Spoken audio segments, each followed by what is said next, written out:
Welcome back friends, आपका स्वागत है इस वीडियो पे। आज हम लोग डिस्कस करने वाले हैं कि स्टॉक मार्केट होता क्या है, बिगनर्स लोग कैसे ट्रेड कर सकते हैं मार्केट में, कैसे सेंटीमेंट काम करते हैं। तो आज डिस्कस करने वाले हैं, तो स्टार्ट करते हैं friends. Participants of stock market, regulator of stock market, share क्या होता है, क्यों कंपनी शेयर्स इशू करती है और लोग क्यों शेयर्स को परचेस करते हैं। तो पहले मार्केट का मतलब समझते हैं। मार्केट एक ऐसी जगह होती है जहां लोग अपने इंटरेस्ट के लिए गुड्स और सर्विसेज को बाय या सेल करते हैं। मार्केट में जनरली दो पार्टिसिपेंट होते हैं, एक बायर और दूसरा सेलर। इसके अलावा भी एक पार्टिसिपेंट होता है जिसे हम मीडिएटर कहते हैं। मीडिएटर बायर और सेलर के बीच का कड़ी होता है। ये बायर को सेलर अवेलेबल करवाता है और सेलर को बायर। इस बीच ये दोनों तरफ से कुछ कमीशन चार्ज करता है जो इसका इंटरेस्ट होता है। सभी मार्केट के लिए मीडिएटर की ज़रूरत नहीं होती, पर कुछ ऐसे स्पेशलाइज्ड मार्केट होते हैं जहां ट्रेड करने के लिए मीडिएटर की ज़रूरत होती है, जैसे stock market. As per SEBI rules and regulation हम बिना ब्रोकर के शेयर मार्केट में ट्रेड नहीं कर सकते। सेबी एक गवर्नमेंट बॉडी है जो शेयर मार्केट की हर एक एक्टिविटी को रेगुलेट करती है।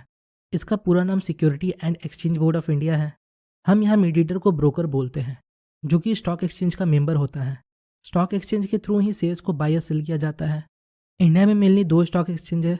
पहला बीएससी मतलब बॉम्बे स्टॉक एक्सचेंज, और दूसरा एनएससी मतलब नेशनल स्टॉक एक्सचेंज। अब आप मार्केट का मतलब समझ चुके हैं, तो जब इस मार्केट वर्ड के साथ कोई स्पेसिफाइड वर्ड जुड़ जाता है तो वो एक स्पेसिफाइड मार्केट कहलाता है। जैसे अगर मार्केट के आगे बुक वर्ड जोड़ दे तो ये एक स्पेसिफाइड मार्केट कहलाएगा, जो होता है बुक मार्केट, जहाँ बुक्स की बाइंग एंड सेलिंग होती है।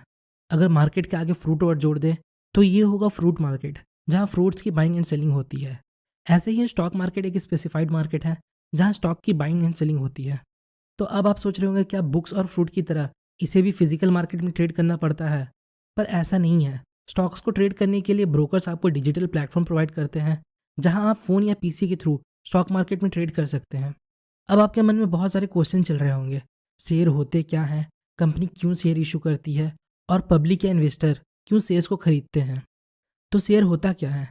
जब किसी कंपनी के ओनरशिप को फाइनाइट नंबर ऑफ यूनिट में तोड़ दिया जाता है, जहां हर यूनिट का प्राइस वैल्यू होता है, जिसे हम शेयर प्राइस कहते हैं, और इसे सेल करने के लिए प्राइमरी मार्केट में इशू कर दिया जाता है, तो इसे हम शेयर्स कहते हैं। अगर कोई व्यक्ति इस शेयर्स को खरीदता है तो इसका मतलब वो उस कंपनी की ओनरशिप को खरीद रहा है। अगर कंपनी को फ्यूचर में कोई प्रॉफिट या लॉस होता है तो वो व्यक्ति उस प्रोपोर्शन में प्रॉफिट या लॉस का हिस्सेदार होगा जिस प्रोपोर्शन में उसने कंपनी के शेयर्स खरीदे थे। अब समझते हैं कंपनी क्यों शेयर्स इशू करता है। तो जब भी किसी कंपनी को फंड की ज़रूरत होती है, वो तीन तरह से फंड रेज कर सकता है। पहला प्राइवेट फंड।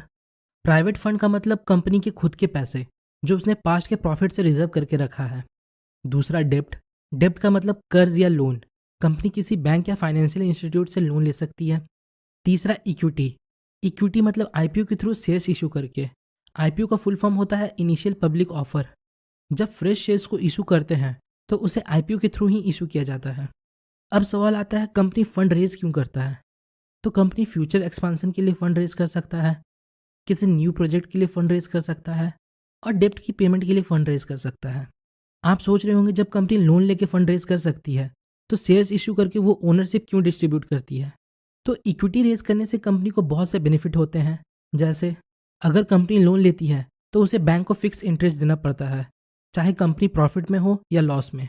और वहीं इक्विटी के थ्रू फंड रेज करने पर कंपनी को कोई इंटरेस्ट नहीं देना पड़ता। अगर कंपनी प्रॉफिट करती है तो अपने शेयर होल्डर्स को प्रॉफिट का हिस्सा देती है। दूसरा advantage, to maintain healthy balance sheet. Loan लेने पर बैलेंस शीट में डेब्ट दिखाई देता है, जिससे कंपनी की इमेज थोड़ी सही नहीं दिखती और इन्वेस्टर उस कंपनी में इन्वेस्ट कम करते हैं। तीसरा, अगर कोई कंपनी डेब्ट की पेमेंट के लिए फंड रेज करना चाहती है तो लोन नहीं ले सकती, क्योंकि ये तो बेवकूफ़ी होगी कर्ज को चुकाने के लिए एक और कर्ज ले लेना। इसलिए कंपनी शेयर्स इशू करती है। और एंड में सवाल आता है पब्लिक क्यों शेयर्स परचेस करती है जब इसमें लॉस के चांसेस है। तो ऐसा है, शेयर मार्केट में जितने भी लोग इन्वॉल्व है सब पैसे के लिए और प्रॉफिट के लिए इन्वॉल्व है। एक इंडिविजुअल किसी कंपनी के शेयर्स में तभी इन्वेस्ट करता है जब उसे उस कंपनी के फंडामेंटल और पास्ट के डेटा को देखकर उसके फ्यूचर में ग्रोथ की पॉसिबिलिटी दिखती है। और अगर कंपनी ग्रो करेगा तो उसे भी प्रॉफिट होगा, इसलिए लोग शेयर्स में इन्वेस्ट करते हैं। तो होपफुली गाइस आपको इस वीडियो से थोड़ी इन्फॉर्मेशन मिली होगी। आज के लिए इतना ही। अगर आपको हमारी वीडियो पसंद आई तो हमारे चैनल को लाइक एंड सब्सक्राइब जरूर करें। मिलते हैं नेक्स्ट वीडियो में, तब तक के लिए best of luck for stock journey.